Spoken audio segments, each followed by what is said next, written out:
está, doctor? Mi nombre es Carlos Aguirre, soy profesor de la cátedra de parasitología hace muchos años. Por las funciones que tengo ahora en la dirección de la carrera, es una dirección que pues, ha estado en la cefalía, fui el director durante 11 años, que es una barbaridad, por eso la carrera está tan mal, porque no había dirección, no porque yo esté en el taller, lo queremos trabajando bien. Entonces yo voy a dar, no todas las clases que yo quisiera dar, medida de que tengo que ajustar los tiempos de mi actividad en la dirección, algo de mis tiempos en el hospital, cada vez menos, y mis tiempos para dar docencia. Cuando doy clases yo tengo para muchos un problema y para los menos una virtud, que yo enfoco mucho desde el punto de vista clínico. Enfoco desde el punto de vista de lo que hace el médico general. No enfoco desde el punto de vista de la especialidad, que es la infectología, sino desde el punto de vista de lo que el médico general tiene que comprender, tiene que hacer cuando salga de la facultad y tenga que ver las enfermedades parasitarias.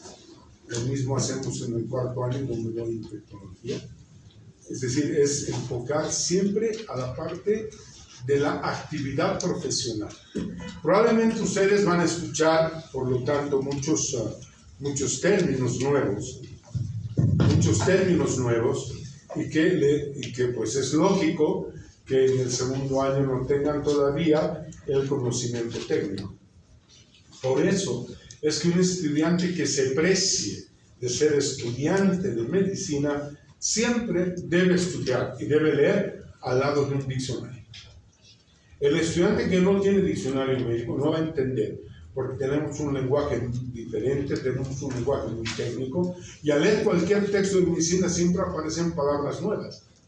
Y esas palabras nuevas, si no entendemos qué son, entonces nos vamos a perder olímpicamente. Y el estudiante que se pierde, pues resulta que en los exámenes de aquí o de cualquier otra materia, pues no entiende lo que se le está preguntando.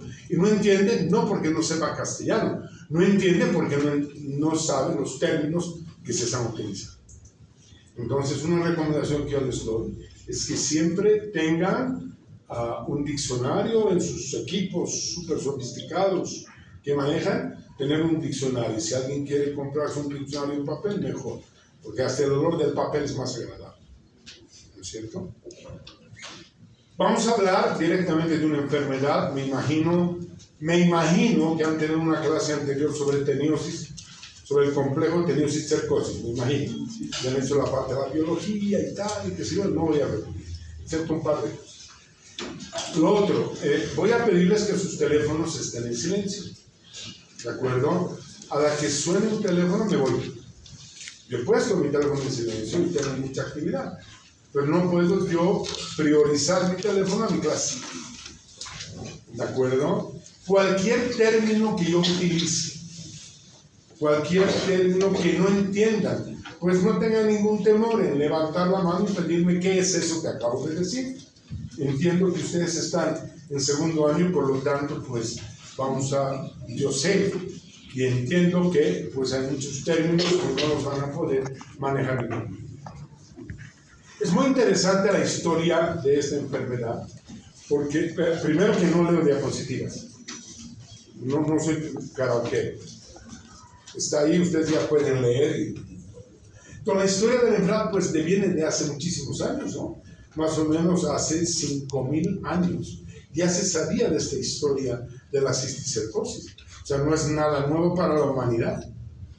Y a medida que hemos ido, que ha ido evolucionando y apareciendo la ciencia, pues han ido detectando y encontrando determinadas características muy particulares de esta enfermedad y del parásito que origina esta enfermedad, es decir, de la forma larvaria de la Taenia solium, que es la responsable de originar la cisticercosis humana.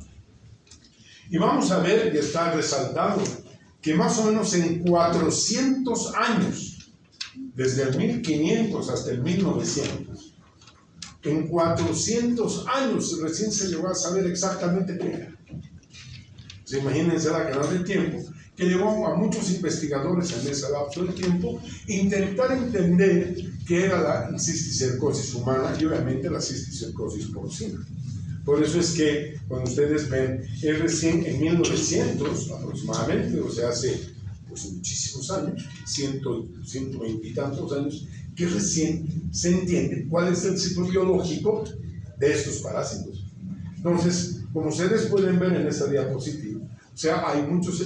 Esto nos muestra cómo la ciencia es una ciencia que va avanzando poco a poco y que se van descubriendo cada día algo nuevo, algo más que va incrementando el razonamiento científico y el conocimiento científico.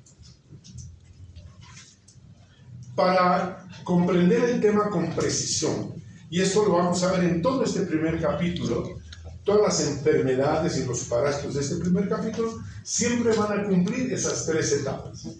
El huevo forma la larva el adulto elimina huevos.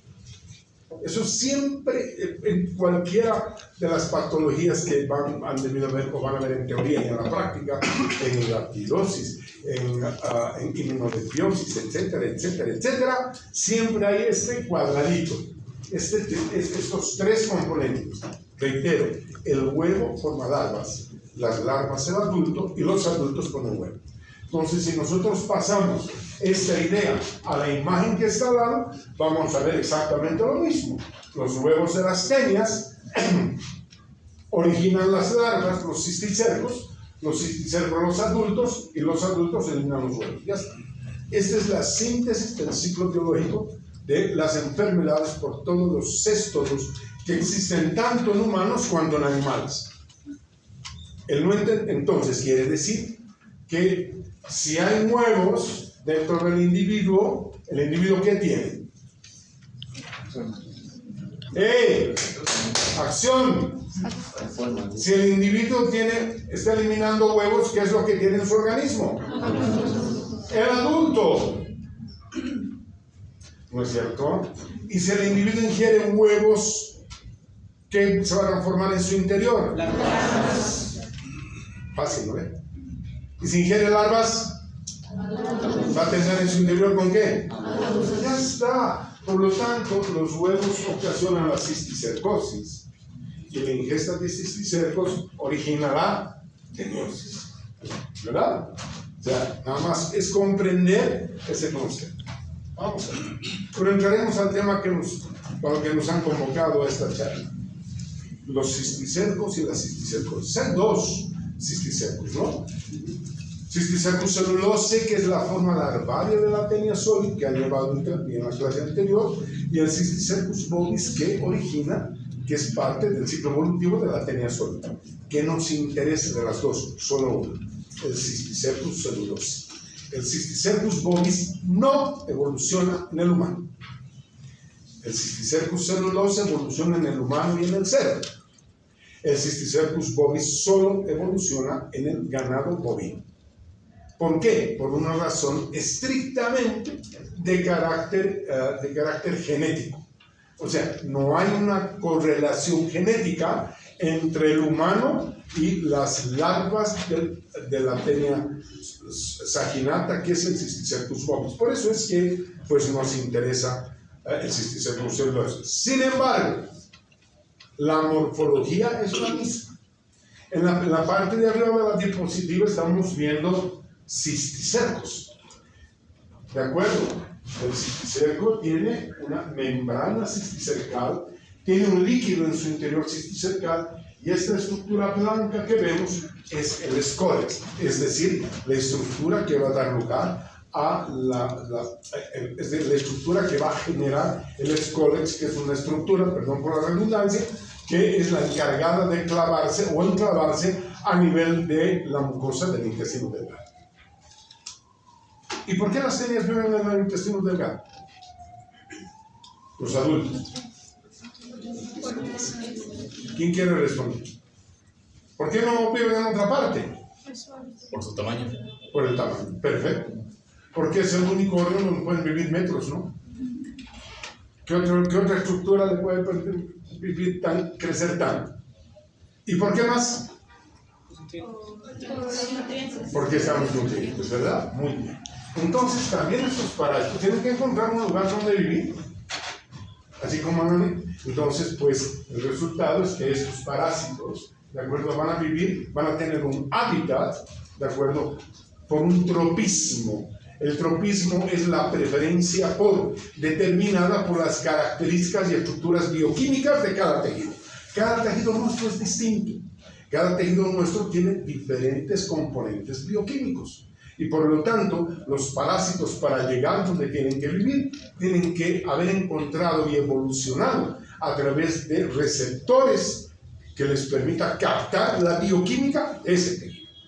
Por eso es que el hábitat de los cisticercos, en el caso de Cisticercus celulosa, que es lo que nos interesa, estaba por lo que ustedes ven, el sistema nervioso central, la musculatura estriada, a nivel ocular, a nivel de la médula, a nivel de, inclusive en médula ósea, ocasionalmente cerebral.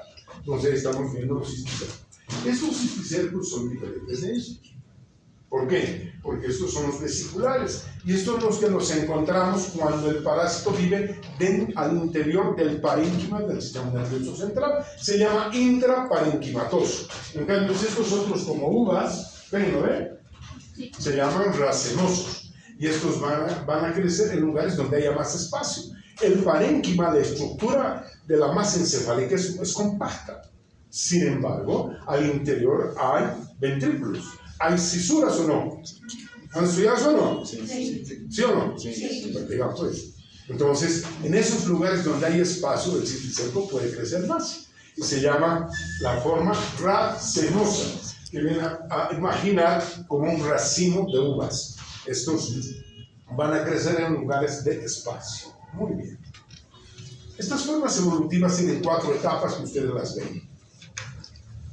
Depende de la literatura, por ejemplo, la parte granular, en algunos textos se puede leer que hay la granular del estadio 1, la granular del estadio 2, la granular del estadio 3. No me preocupa que aprendan eso, porque ustedes no van a estudiar, no necesito que manejen la neurología de la cisticercosis, sino que manejan la cisticercosis desde el punto de vista de una tan frecuente. Entonces ahí estamos viendo la forma vesicular, la que hemos descrito al inicio, ¿no? Es decir, una estructura a la forma de una vejiga, vesicular viene de vejiga, ¿no? O sea, es un globito, un globo que mide entre 1 a 2.5 centímetros, similar en esa estructura, pero en el caso de cisticercos, ya celulosa a nivel cerebral, que es lo principal. ¿Por qué? Porque vamos a hablar a lo largo de esta charla de la NCC, es decir, de la neurocisticercosis cerebral, que es lo más frecuente en nuestro cuerpo. Entonces vamos a ver que pues una vez que los huevos ingresan al organismo, estos huevos a nivel de la luz del intestino delgado se digiere el embrióforo. Forum quiere decir protección. Entonces, la protección del embrión. Esos huevitos que han debido ver en la teoría, veremos en prácticas también. Entonces se disuelve la parte externa y queda el embrión u oncósfera libres. Tienen enzimas. Esas enzimas les permiten atravesar la mucosa intestinal e ingresar a la corriente sanguínea. Y como nadie va a ingerir un huevito de tene, va a ingerir cientos o miles de huevos de tene, por lo tanto, al ingresar se va a dispersar por la corriente sanguínea y va a llegar a su hábitat, ¿no? En su hábitat, ese huevito que ha llegado con una masa compacta comienza a generar un espacio al interior del huevo para formar finalmente el cisticerco. Ese cisticerco pues va a tener un tiempo de vida, no es que esté eternamente, puede vivir entre algunos meses a pocos años. Es muy difícil decir el tiempo, pero se habla que en promedio esta estructura puede estar en nuestro organismo alrededor de 12 a 20 meses, así tal cual. Porque eso, ¿a qué tendría que evolucionar? Aclararla al adulto. Pero el adulto solo va a evolucionar en el intestino, ¿no es cierto? Por lo tanto, comienza un proceso de degeneración. Es decir, ya no es esa estructura original, sino que va degenerando, como todo ser vivo. Todo va degenerando. Y por lo tanto, aquí estamos viendo que esa bolsita aquí ya se ha vuelto coloidal. ¿Qué quiere decir coloidal? Como una gelatina. y es una estructura gelatinosa. Paulatinamente, eso sigue eso degradándose, va a formar ya una estructura granular de aquí, ¿verdad? Que es muy diferente esto de aquello de esto. Y pasado el tiempo, cuando degenera totalmente, en el lugar donde estaba el cisticerco, se depositan sales de calcio. Y se forma el estadio, la estructura calcificada. De estas 4 estructuras, ¿cuál nos preocupa en medicina? La coroidal y la granular. ¿Por qué? Porque en la medida que va degenerando, va eliminando sustancias de su interior, va generando una gran reacción inflamatoria alrededor, ¿de acuerdo? Una gran reacción inflamatoria que va a ser responsable de las manifestaciones clínicas de la enfermedad. Para comprender y repasar esta historia, hemos hecho este diagrama, que es muy fácil de entender. Es un repasito, ¿no? El hospedero definitivo es el humano, ¿no es cierto? ¿Por qué? Porque alberga la forma adulta y con capacidad de reproducción. Este individuo va a eliminar los huevos. Estos huevos van a salir con las proglótides. ¿Y qué es lo que interesa epidemiológicamente? Que haya fecalismo, es decir, que exista la presencia de materia fecal humana en el ambiente. Y eso hay en esta ciudad, y en todas las ciudades de ese país, y en todos los países pobres como el nuestro. Siempre hay cacas en la calle, en los parques, debajo de los puentes, ¿no? ¿Siempre hay o no? ¿De dónde son? ¿De Suiza? No, aquí estoy hablando. Siempre hay cacas. Bueno, ese fecalismo que hace que los huevos se dispersen y que por lo tanto el humano puede ingerir huevos. ¿Y cómo los va a ingerir? A través de la contaminación de determinados alimentos. ¿Cuáles prioritariamente? Las verduras. Ya vamos a ver por qué. Y por lo tanto, dentro de los huevos ingeridos por el humano desarrollan cisticercosis humana. Y ingeridos por el cerdo, cisticercosis porcina. ¿Qué va a seguir a esta historia? Pues va a seguir que en el humano se llama hospedero intermediario accidental. ¿Por qué? Porque se rompe el ciclo. Nadie se come al humano. Es lo que ven en caníbal, se come el cerebro del individuo.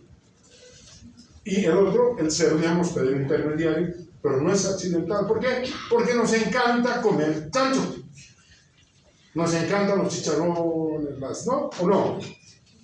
¿O no? Sí. Estamos muertos. Como será fin de año. Entonces, el individuo, ¿qué hace? Ingiere carne de cerdo para volver a desarrollar el adulto, ¿no es cierto? Y en el humano, ¿qué pasa? Se forman las tenias y genera la teniosis. Y nosotros, los humanos, somos hospedero intermedio accidental, que además no solo es por comer los huevos, sino por autoinfección. Por ejemplo, una persona que va al baño, ¿de acuerdo?, defeca, utiliza el papel higiénico rosado, porque siempre se rompe, ¿no es cierto? Al limpiarse quedan partículas de materia fecal en su mano, no se lavan las manos al salir del baño, ¿de acuerdo? Van y se compran papas fritas, una empanada, y esa mano que está contaminada con partículas fecales, ¿qué está ingiriendo? Huevos. Se llama autoinfección externa. Fácil, ¿no es? Bueno. ¿Qué hace este parásito, por lo tanto, en nuestro organismo? Tiene que estimular el sistema inmune. Nosotros, en enfermedad que sea cualquier enfermedad bacteriana, parasitaria, viral, porque seas por hongos, por priones, ¿qué va a hacer nuestro organismo? Nuestro organismo lo que tiene que hacer es producir defensas. ¿De acuerdo? Y para producir defensas, ¿qué tiene que haber primero? Alguien que estimula las defensas. Y eso se llaman los antígenos, ¿no? Entonces, como ustedes pueden ver, hay muchos antígenos que se ubican en algunas fases, como les decía. Estos antígenos, que son proteínas, son un grupo grande de proteínas que tiene el parásito. ¿Y dónde están esas proteínas? En el líquido cisticercal. Ahí están las proteínas, por lo tanto los antígenos. En la medida que esa estructura va degenerando, va saliendo mayor cantidad de líquido cisticercal. Y la membrana cisticercal que está degenerando, también, si ustedes quieren, se va despedazando. Y por lo tanto también son proteínas que estimulan el sistema inmune. Y ese estímulo del sistema inmune va a generar, como cualquier cualquier elemento ajeno a nuestro organismo va a generar una respuesta inmediata, y la primera respuesta, que es la respuesta inflamatoria.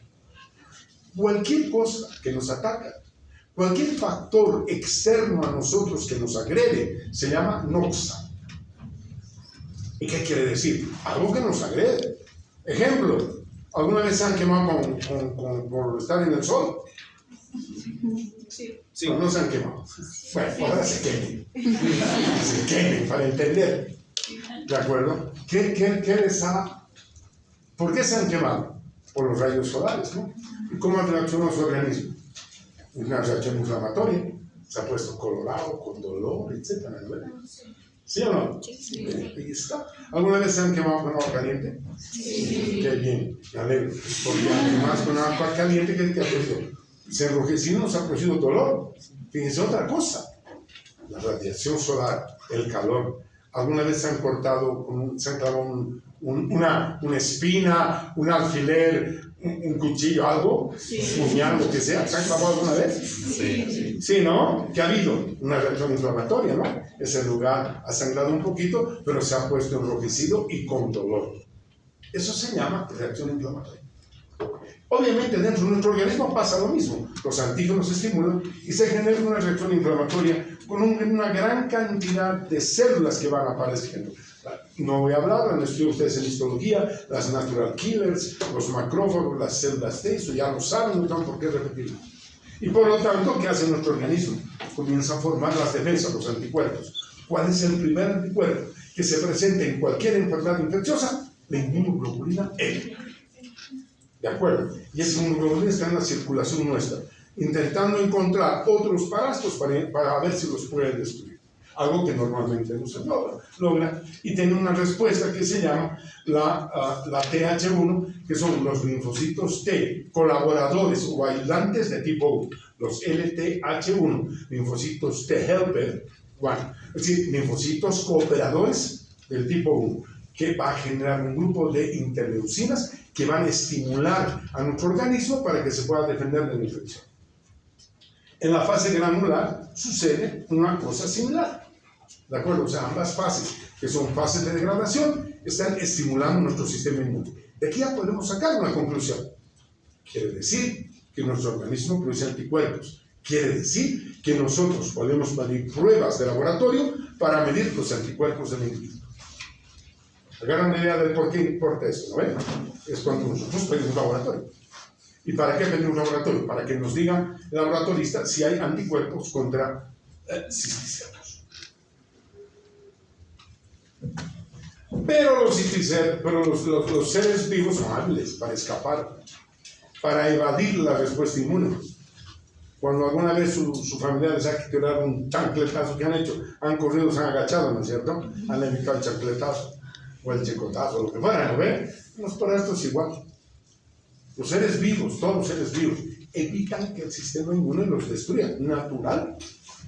Todo ser vivo tiene que mantener su especie y tiene que evitar aquello que le destruye. Y por lo tanto hacen los mecanismos de evasión de la respuesta inmune. Se llama lo que están viendo aquí. ¿Y cómo evade la respuesta inmune? Pues fíjense, secreta una sustancia que tiene el cisticerco, la teniastatina.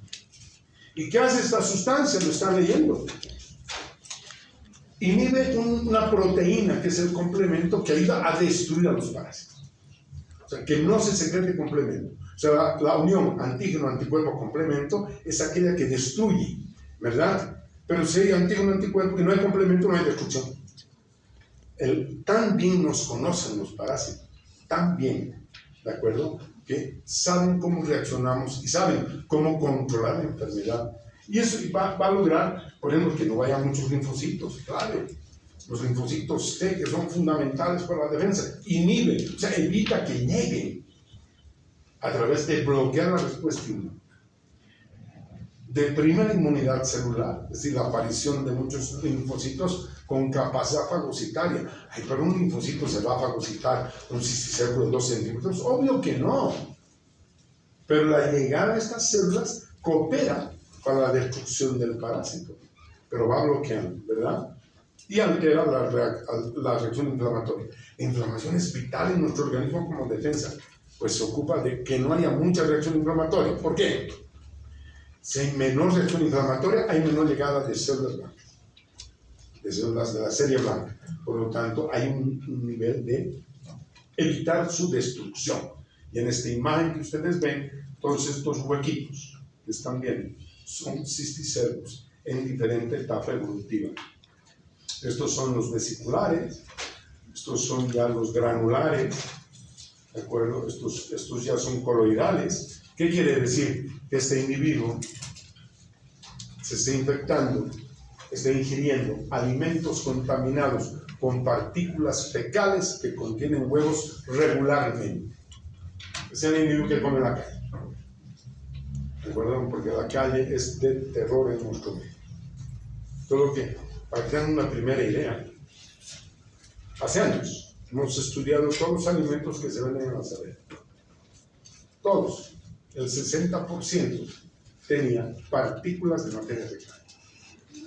Por si acaso. Sigan comiendo. ¿Qué es lo que hacen los parásitos entonces, no? Pues un solo parásito podrá generar un gran problema, sí, depende de dónde esté localizado. Pero obvio, a mayor número de parásitos, las lesiones serán mayores. Depende de dónde esté localizado. No es lo mismo que los parásitos estén localizados en la masa encefálica, donde están los centros nerviosos, que esté en el córtex, donde están los centros motores. Han estudiado, ¿no es cierto? Han hecho, saben de lo que estoy hablando, ¿ve? Sí, no es lo mismo, ¿verdad? Además, ¿qué más? ¿Qué fase evolutiva están? Habíamos dicho que no las 4 fases evolutivas son agresivas, hay 2 de ellas, la granular y la coloidal. ¿Qué más? ¿Cuál es nuestra respuesta inmune? Un individuo que no tiene una buena inmunidad, porque tiene una baja concentración de proteínas. ¿Por qué? Porque los anticuerpos son proteínas. Por lo tanto, el individuo que tiene una baja nutrición en términos de proteínas no puede producir la misma cantidad de anticuerpos. Simple. Entonces, ese individuo es mucho más susceptible de que todos los cisticercos evolucionen. ¿Por qué? Porque el sistema inmune no va a poder frenar.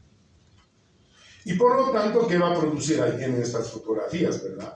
Pues una acción mecánica compresiva en la masa encefálica, porque será pequeño el cisticerco, pero alrededor hay una reacción inflamatoria, y eso se llama granuloma, y eso está comprimiendo la masa encefálica.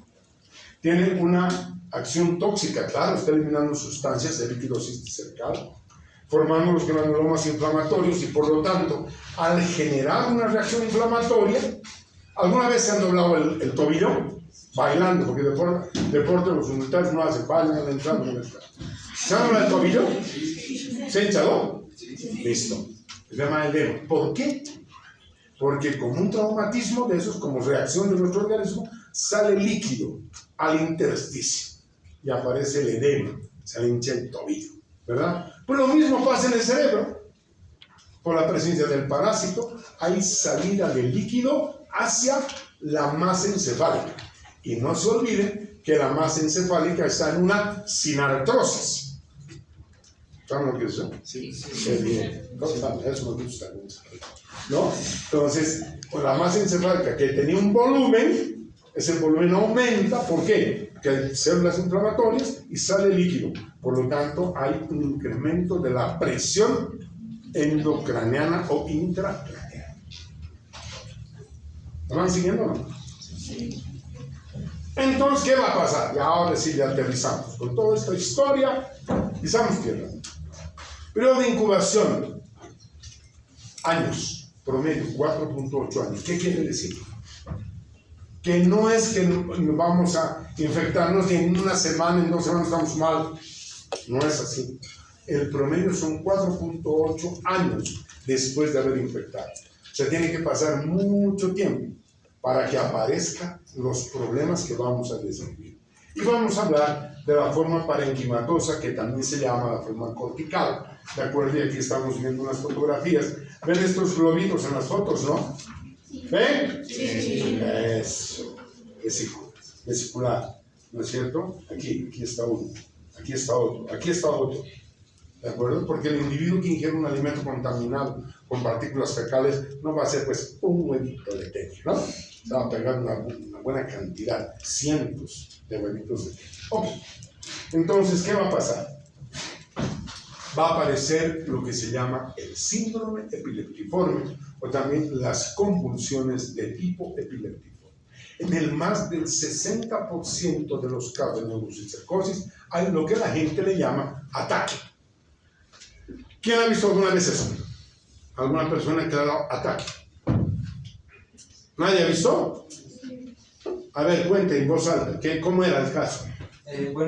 Fuerte. Bueno, yo digo que lo que es un momento cuando la persona... Mejor, ¿no? Sí.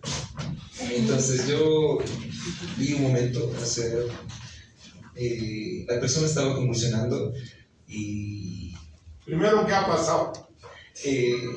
bueno, solo lo vi un momento, sí, solo vi los 10 segundos. No es completito, ¿no? ¿Qué es lo primero? ¿Qué es lo primero que pasa cuando a una persona le da una convulsión? Pierde la conciencia. Al perder la conciencia, se cae. Lo que llamamos desmayo. ¿No ven? Se llama lipotimia. Se cae. Y al caerse, ¿qué sucede? Comienzan a haber contracciones musculares tónico-clónicas, se dice en inglés. Es decir, como las lesiones son corticales, y ustedes recuerden que los centros motores son corticales, y con un estado inflamatorio se incrementa la despolarización y la repolarización celular, y por lo tanto hay mayor producción ¿de qué? De estímulo nervioso eléctrico, ¿no? ¿Creen eso o no? Entonces, eso es baja, ¿lo ven? ¿De los nervios? ¿Se acuerdan de los nervios? Sí. ¿O no se acuerdan? Sí. ¿Lo ven? Por la columna y no sé qué, no sé cuánto, y los músculos comienzan a tener eso. Y el individuo está en el suelo, ¿qué está haciendo? Está convulsionando. ¿De acuerdo? Hay espasmos musculares. Conclusión. Todo paciente en el cual sucede este fenómeno, el médico general debe pensar que se trata de neurocisticercosis. Hay otras enfermedades, pero lo que el médico general piensa, porque, bueno, doctor, mi familiar está convulsionando, está con ataque. Entonces llega, mira, chequea, neurocisticercosis. ¿Sí, ¿no ves? Se llama nivel. Fíjense que esto es más frecuente en gente relativamente joven. ¿Por qué? Porque la gente, los niños no comen tanto en la calle. ¿Quiénes comen más en la calle? Ustedes. ¿No ven? Los niños no comen en la calle. Ustedes sí, le pegan ahí hamburguesas y no sé qué cosas. ¿De acuerdo? Y nos está diciendo que esas convulsiones están hablando de que el cisticerco es intraparenquimatoso. Este es el primer cuadro y el más importante de la neurocisticercosis. Hay otro tipo de epilepsia.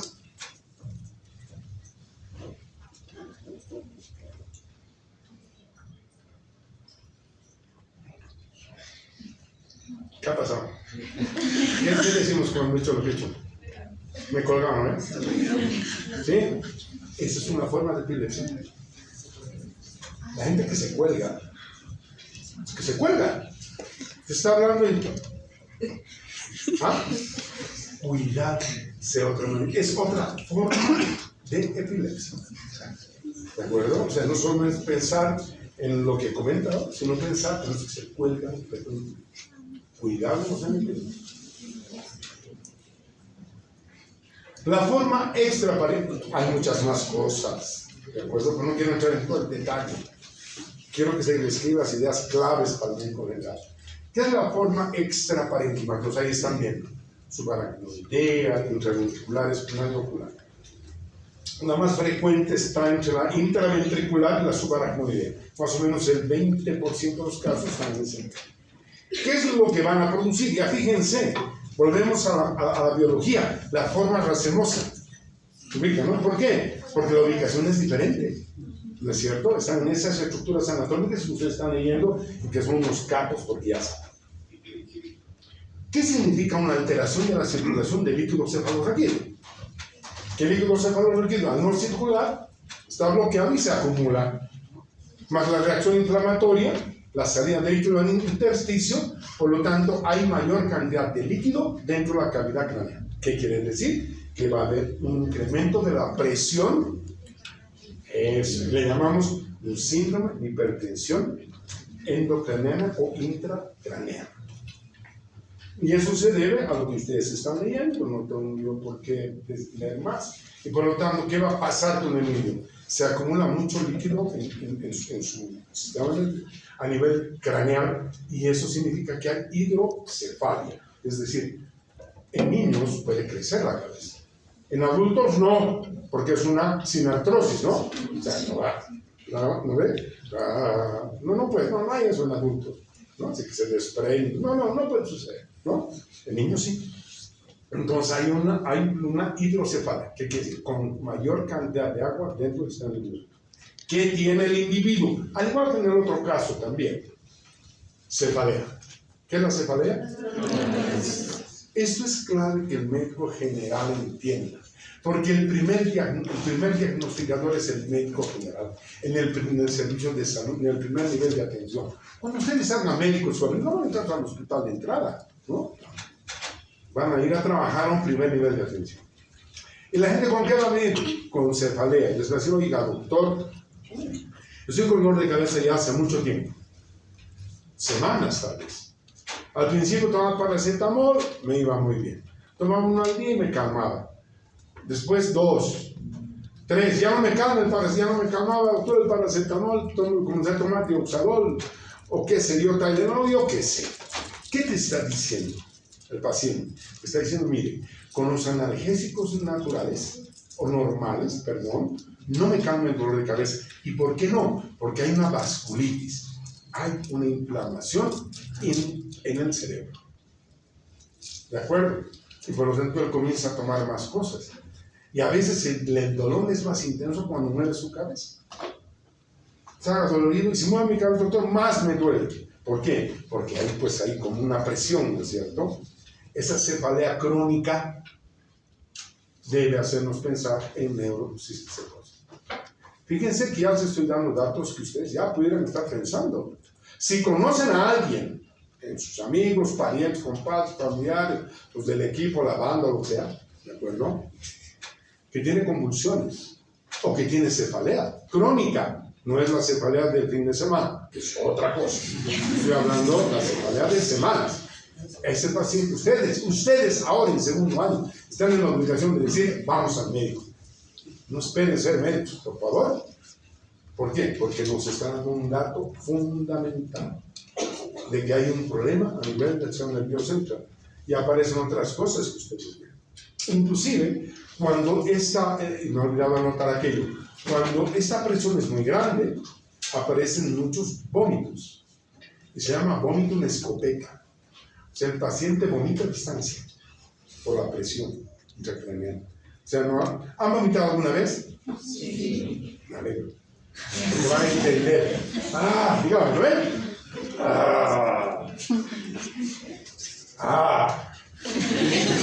Eso se llama vómito en escopeta y eso nos dice que el paciente está con hipertensión endocraneal. Entonces es muy importante. Y hay otras alteraciones visuales, depende de dónde están las lesiones. El paciente tiene diplopia, W. ¿De acuerdo? Por ejemplo, tiene alteraciones en el carácter y la personalidad. Hace años se nos cortó un estudio por falta de recursos económicos para estudiar cabalmente por qué la gente se vuelve tan agresiva con el alcohol. Y un componente que estábamos estudiando era que cabalmente el alcohol irrita el sistema nervioso y donde están los cisticercos se produce una despolarización y repolarización, se genera mayor producción, mayor actividad cerebral y altera la personalidad del individuo. Esos cambios bruscos de personalidad, cuidado, no sea una neurocisticercosis, porque esos cambios de personalidad llevan a que el paciente entre en demencia. El 50% de los pacientes internados en los hospitales psiquiátricos es por neurocisticercosis, por si acaso. Y cuando tú ves gente en la calle, que parece que pues eso es un loquito, una loquita, ¿de qué se alimenta? De lo que encuentra en la basura, ¿no? Realmente está ingiriendo mucha materia fecal que ha contaminado alimentos y él está comiendo. Dime. Una pregunta, doctor. ¿Por qué la presión intracraneal aumenta la presión gástrica para producir el vómito? Por el centro del vómito. ¿El centro del vómito dónde está? ¿No ve? Por lo tanto, si hay presión a ese nivel, hay mayor estímulo y se produce el vómito. Todo, por eso, todo lo que controla el sistema nervioso se va a sentir alterado. Alteraciones cognitivas, cambios de carácter, todo se va modificando por la presencia del parásito. ¿Cómo vamos a diagnosticar esta enfermedad? Tenemos muchas formas de diagnosticar. ¿Qué cosas tiene el médico general para poder hacer diagnóstico? Lo primero, lo que llama la madre clínica, llamamos en medicina. Es decir, el entender qué es la convulsión, qué es la cefalea, qué son las alteraciones visuales, los vómitos, ¿no es cierto?, la cefalea, eso es clínica. Esa es nuestra base diagnóstica. ¿Ustedes han ido al médico alguna vez? ¿Por qué han ido? Estaban enfermos, ¿no? ¿Y cómo sabían que estaban enfermos? Porque tenían manifestaciones clínicas, ¿no? Pues el que no sabe, médico no sabe manifestaciones clínicas no sabe medicina. Simple y sencillo. Entonces tenemos ahí para hacer neuroimágenes. Lo ideal de todo es esta imagen que estoy marcando aquí, que es la resonancia magnética. Hay varios tipos de resonancia magnética. Pero esta es una maravilla porque nos da exactamente cuántos circuitos hay y dónde están. A diferencia de la tomografía, que nos puede mostrar, como en este caso, una lesión en un corte. En los otros cortes seguramente podemos ver más lesiones de esta enfermedad. Entonces tenemos, por eso se llama el diagnóstico por neuroimágenes. Y luego tenemos el diagnóstico serológico. ¿De acuerdo? Si toman muestras de sangre, ¿para qué? ¿Qué es lo que vamos a buscar? Habíamos dicho. Anticuerpos. ¿Verdad? Y podemos hacer estudios de líquido cefalorraquídeo, que el médico general no va a hacer, porque hay que saber hacer una función para obtener líquido cefalorraquídeo. El médico general no está entrenado para eso. Están entrenados los neurólogos, los neurocirujanos. Hacer un electroencefalograma. Tampoco el médico general va a poder leer. Eso va a leer el neurólogo. O hacer una proteína C reactiva, o digo, está bien, un inflamatorio, o hacer ¿qué es el PCR? O RCP, reacción en cadena de la polimerasa, es el polymerase chain reaction en inglés. Entonces, ¿qué va a hacer el médico general? Por lo menos que cheque, se ubique, qué tiene el paciente y que por lo menos pida una radiografía, aunque sea. Y después de eso, ¿qué va a hacer? Pues tiene que mandar al neurólogo. No puede hacer. Pues tenemos muchos criterios de diagnóstico. Los criterios absolutos, mayores, menores y epidemiológicos. Entonces, fíjense la cantidad de elementos que se pueden utilizar para hacer el diagnóstico. ¿Ven? La cantidad de eso está en muchos libros, está en el libro que hemos escrito, está en internet, en los criterios de diagnóstico de la NSC, pues lo van, solo que aquí está organizado. Claro, si vemos al parásito, obvio, ese paciente tiene cisticercosis, ¿no es cierto? ¿Y cómo lo vamos a ver? En el ojo. Si fuera cisticercosis ocular, la pena es que apenas el 2% de las lesiones son oculares. Aquí estamos viendo, aquí, esa bolita, ¿ven? Es un cisticercosis. Y se mueve, no es estático. Claro, aquí estamos viendo criterios mayores, una neuroimagen, ¿no es cierto?, susceptible de que tenga esa lesión, ¿verdad? Podemos pedir exámenes que nos permitan comprobar la presencia del parásito.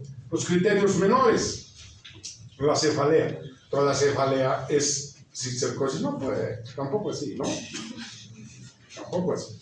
Entonces, pero una cefalea crónica sí es, una alteración de la conciencia sí es, una alteración visual sí es. Las manifestaciones clínicas son criterios menores. Y criterios epidemiológicos. El primero y más importante es que en mi casa, ¿sabe qué, doctor? Han hecho un análisis y mi familiar tenía tenia solium. Ese es un criterio básico para darnos a entender que posiblemente ese individuo con tenia solium en esa casa ha podido contaminar el domicilio. ¿Cómo? Entra al baño y no se limpia bien. Entra al baño y no se lava las manos. Y después del baño va a hacer la comida. ¿Ah? ¿A quién se está contaminando? A sus amigos. ¿Verdad? O sea, cómo epidemiológicamente se puede producir la transmisión. O que le indica, o sea, que doctor, yo hace muchos años tuve tenia solium y ahora me duele la cabeza. Autoinfección interna, muy probablemente o externa. De repente una neurocisticosis que él mismo para autoinfección. Podemos hacer pruebas de laboratorio y gabinete. He pintado en otro color aquellas que el médico general puede hacer o puede entender. Un copro parahistórico, como un médico general no va a pedir un copro que les haga huevos de tenia. Ese médico está en la obligación de pedir al laboratorio que investiguen el paciente, o usted, mejor dicho, un laboratorio. Usted sabe que tenemos que hacer más pruebas. ¿Por qué? Porque ojalá que usted pueda encontrar el gusanito, la proglótide. Porque si él lleva la proglótide o nos trae a nosotros y la vemos, podemos decir si es tenia solium o sanguinal, van a ver en prácticas aquí.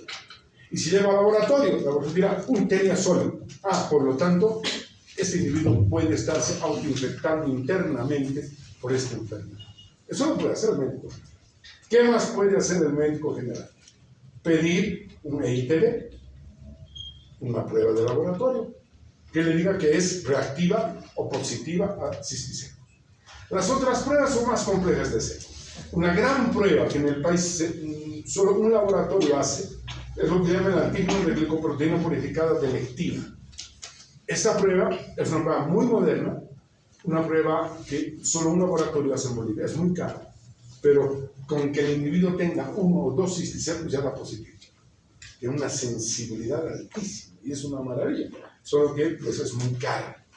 Entonces nosotros tenemos que entender que no podemos pedir al paciente cosas probablemente que no las pueda pagar, ¿verdad? Y otras pruebas más, como ustedes ven, antígenos del líquido cefalorraquídeo, una grandísima prueba, estudios del líquido cefalorraquídeo, y si ustedes ven alguna vez, porque esto hacen los neurólogos, pero si alguna vez ven un informe, dicen eosinófilos en líquido cefalorraquídeo, cuidado, esto sí es indicativo de neurocisticercosis.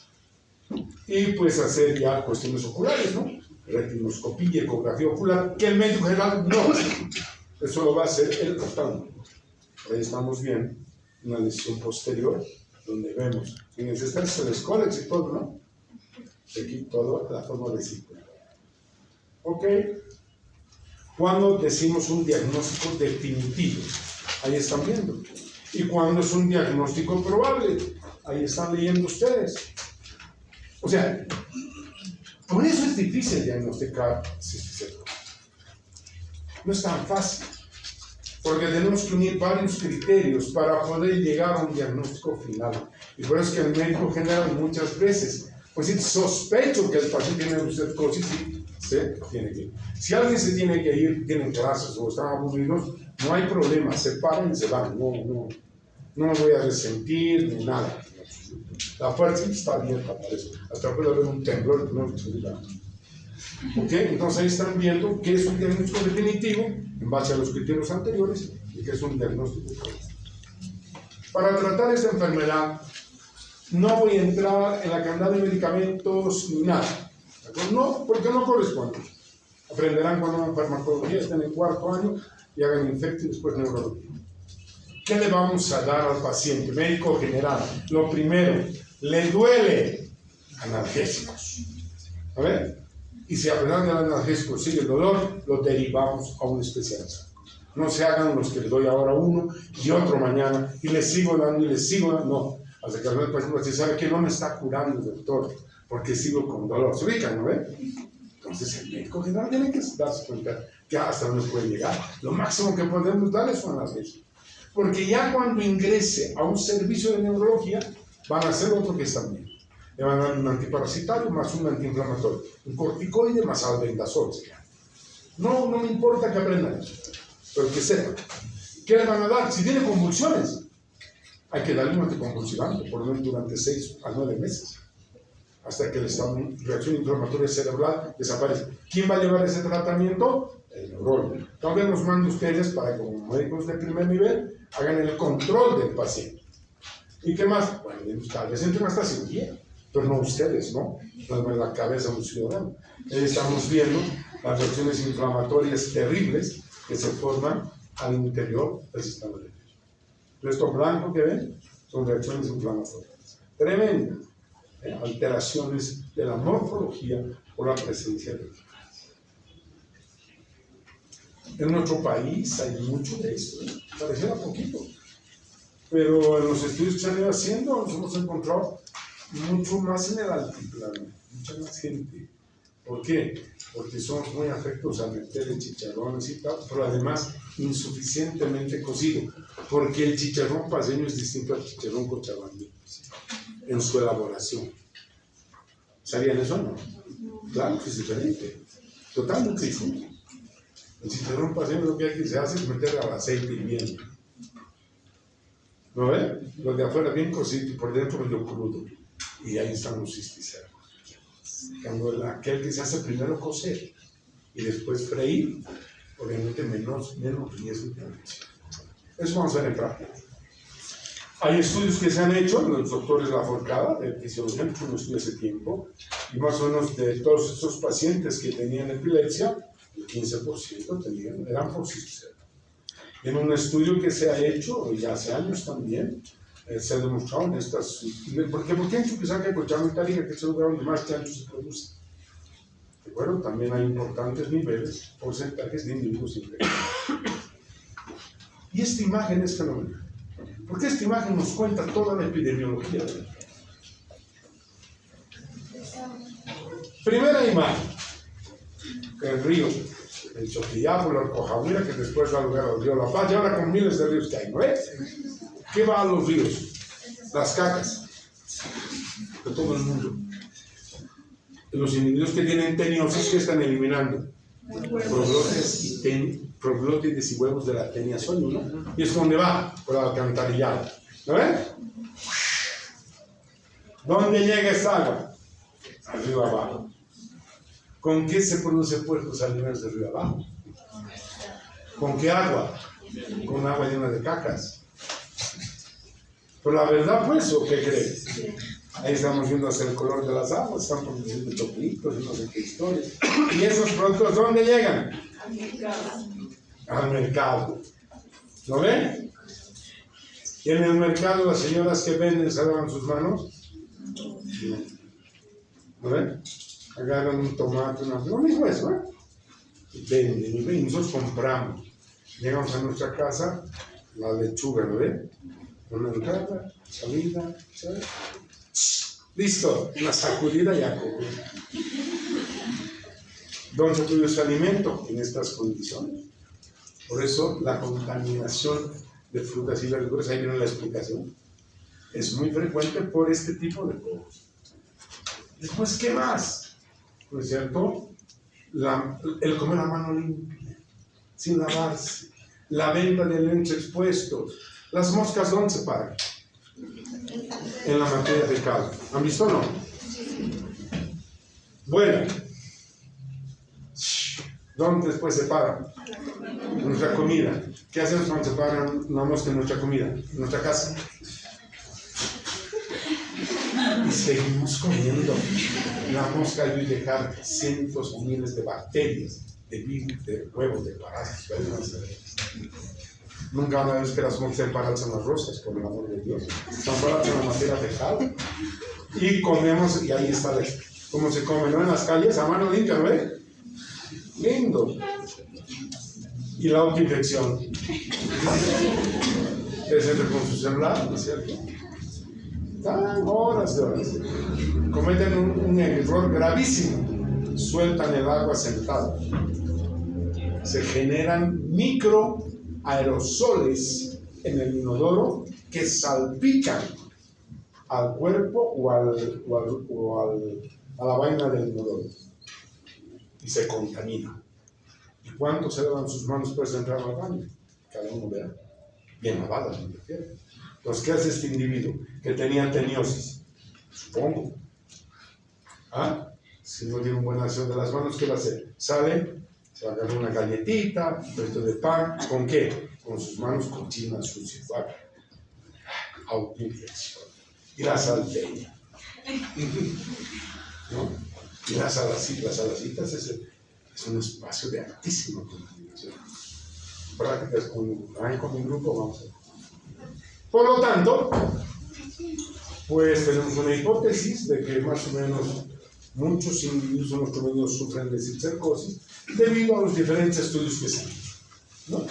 La hipótesis, por lo tanto, es que hay mucha gente que tiene neurocistercosis y que más 7 de cada 1000 personas tienen cistercosis. En la facultad habría 3 personas con neurocistercosis, según los cálculos. Yo creo que hay más, porque comen en la sala. Entonces, lo que está pintado en ese verde es lo que el médico puede hacer. Lo que el médico puede hacer. Lo que no está pintado en verde, eso no está en nuestro control. Eso es de las alcaldías, ese es el problema de las gobernaciones, del Ministerio de Agricultura y no sé qué. Lo que está pintado en verde, eso sí puede hacer un médico general. Esa es labor del médico general. El educar es labor del médico general. El educar desde ahora en su familia es labor de profilaxis. No esperen ser médicos para hablar de esto después. Usted dice, tienen que comenzar a hablar cómo se infectan las personas. Ustedes tienen que comenzar a hablar. Ahora, si no quieren a su familia, no le digan nada. Y cuando salgan médicos, dicen, ya habrán muerto varios. ¿De acuerdo? Entonces, todo lo que no está pintado, fíjense, son otras labores para el control de la infección. Mucho más complejas de lo que nos imagina. Y para terminar, ese cuadro es pregunta de examen parcial. Estoy diciendo que es pregunta de examen parcial. ¿Cómo se pregunta otra cosa? Si una persona ingiere huevos de Teniasolium, ¿con qué enferma? Si una persona ingiere alimentos contaminados con huevos de Tenia saginata, ¿no ven? Si una persona ingiere alimentos con larvas de la Teniasolium, ¿con qué enferma? Y la otra, igual. Les agradezco su atención.